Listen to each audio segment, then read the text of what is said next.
Buenas muchachos, espero que estén muy bien y en esta ocasión les voy a estar hablando de forma muy resumida acerca del conflicto armado de la Segunda Guerra Mundial. Dentro de la lógica de los acontecimientos que hemos estado viendo del siglo XX, pues habíamos hablado del proceso de imperialismo, de la Primera Guerra Mundial, del periodo entre guerras y ahora vamos a pasar a hablar del periodo de la Segunda Guerra Mundial que se va a desarrollar entre 1939 y 1945, donde vamos a encontrar situaciones muy similares a las que ya habíamos estudiado con respecto a la Primera Guerra Mundial, donde por ejemplo los alemanes se van a ver involucrados como los principales ejecutores de este conflicto bélico. Si recordamos en la Primera Guerra Mundial, cuando se firma el Tratado de Versalles y se culpabiliza a Alemania de el causante de la guerra y se le impone una serie de medidas para que le pague indemnizaciones a los otros países para que reduzca su territorio y reduzca su ejército, vamos a ver que esto se va a convertir en una de las causas, ¿verdad? Entonces, el Tratado de Versalles se puede catalogar como causa de la Segunda Guerra Mundial. Esas sanciones que los países le imponen a los alemanes llevan a que en un sector de la población, con el paso de los años, se incremente el nacionalismo. De esta forma aparece, por ejemplo, la figura de Adolfo Hitler, que ya lo vimos en el tema anterior con respecto del ascenso de los totalitarismos o gobiernos autoritarios, y él va a emprender un camino hacia la creación de un imperio donde la raza aria, la raza blanca, y donde el nacionalismo va a ser lo más importante, y con esto lo que intenta es dominar todo el territorio europeo. Entonces ahí llevamos ya dos de las causas, ¿verdad? El Tratado de Versalles y el ascenso de estos grupos nacionalistas al poder. El tercero de las causas que voy a señalar va a ser el pésimo trabajo de la Sociedad de Naciones. Recordemos que la Sociedad de Naciones fue aquel organismo que se creó en 1919 para evitar conflictos armados entre los países, ¿verdad? Sin embargo, como les digo, fue pésimo el trabajo que hizo y que en 1939 nuevamente estalla un conflicto de este tipo, ¿verdad? Tan fuerte como es la Segunda Guerra Mundial. Ahora, ¿qué fue lo que detonó la guerra? Básicamente fue la invasión de Alemania al territorio de Polonia. Con la intención de empezar a crecer en el territorio, Hitler ordena que se invada Polonia para apoderarse de Polonia, que había sido un territorio que había pertenecido a Prusia, que era antes el reino alemán, y con esto recuperar ese territorio y empezar a crecer. Los polacos o las personas de Polonia o Polonia se había declarado neutro, entonces el hecho de que Alemania le invadiera ya era un causal para que otros países entraran a defender a Polonia, y de esta forma se establecería el inicio de la Segunda Guerra Mundial. Vamos a tener, al igual que en la primera, dos bandos de batalla. El primero va a ser el eje o los países del eje, que van a estar conformados por Alemania, Italia y Japón principalmente, que se conoce como el eje Roma, Berlín, Tokio, por las capitales de estos países. Y el otro eje van a ser los aliados, que van a estar conformados por Francia, la Unión Soviética, Gran Bretaña y lo que es Estados Unidos, que también se va a involucrar en esta guerra a mediados de 1942-43 aproximadamente. Entonces, acontecimientos importantes, bueno, la principal expansión de los alemanes tanto hacia el este como al este cuando hablamos de la invasión a Rusia y a Polonia, perdón, y el enfrentamiento contra la Unión Soviética, y al oeste cuando nuevamente van e invaden Francia y van camino hacia lo que es Gran Bretaña, pasando por Bélgica y los Países Bajos.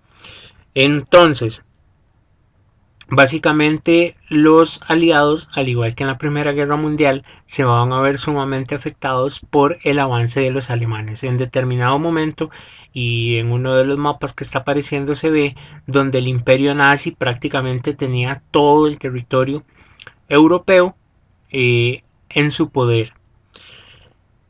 Se da por parte de Japón, que era aliado de Alemania, un bombardeo en el territorio de Hawái, donde se ubica la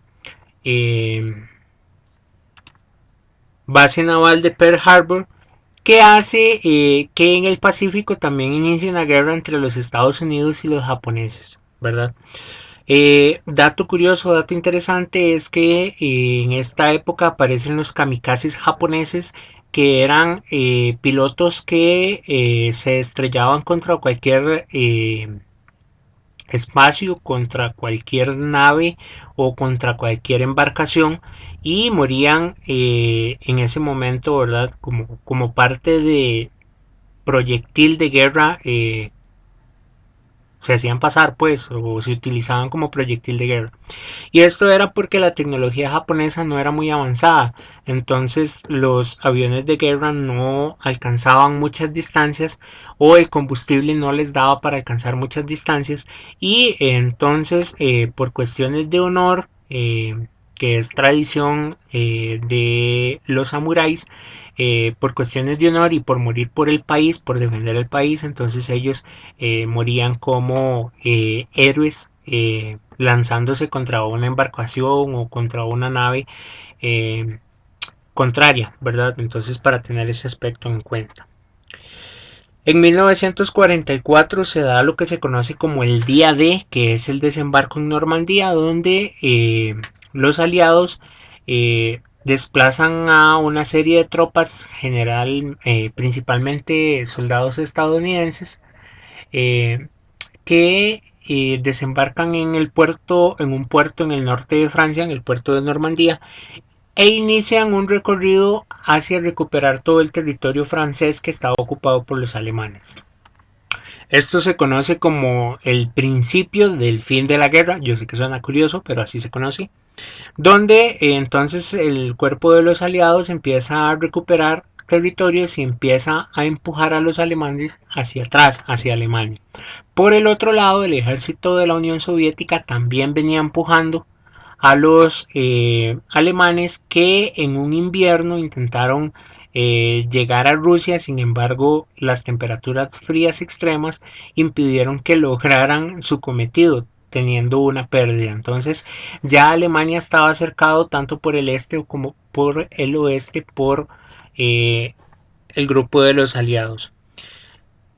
Finalmente, en 1945 se da el fin de la guerra, donde los alemanes se declaran como perdedores, los japoneses y los italianos también. Bueno, los italianos ya habían cambiado de bando, así como lo hicieron en la Primera Guerra Mundial, en la Segunda también. Y los estadounidenses detonan dos bombas en Hiroshima y Nagasaki, dos bombas nucleares que pues fueron muy perjudiciales para el territorio japonés, ¿verdad? Prácticamente los japoneses estaban vencidos y las bombas fueron como experimento de lo que es una bomba nuclear. Consecuencias de esta guerra, bueno, pues, lógicamente la pérdida de vidas, la cantidad enorme de heridos, las ciudades devastadas, algunos avances en la tecnología, al igual que lo vimos como en la Primera Guerra Mundial, en esta también se vio. Cambios en el mapa, los territorios también los países van a perder territorios y también se van a dividir.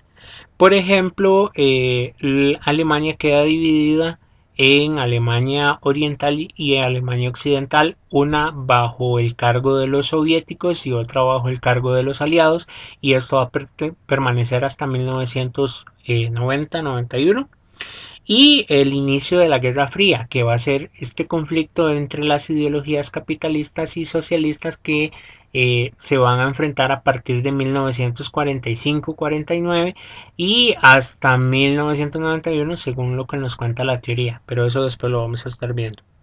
También mencionar que, como aspecto interesante, esta guerra sí fue más mundial que la primera, ya que en esta se peleó en escenarios mucho más lejos del centro de Europa, en el norte de África, en Asia, hubo guerra armada, eh, en el Pacífico, por ejemplo, y de ahí el nombre de Guerra Mundial. La primera también se conoce como Guerra Mundial porque intervinieron países de diferentes continentes, pero en esta sí se peleó en diferentes continentes. Entonces, para que tengan ese aspecto en cuenta. Sin más por el momento, se me pasó un poquito de tiempo, pero ahí me disculpan. Espero que se encuentren bien. Sigo a disposición para dudas, comentarios y lo que sea. Que se encuentren muy bien y saludos.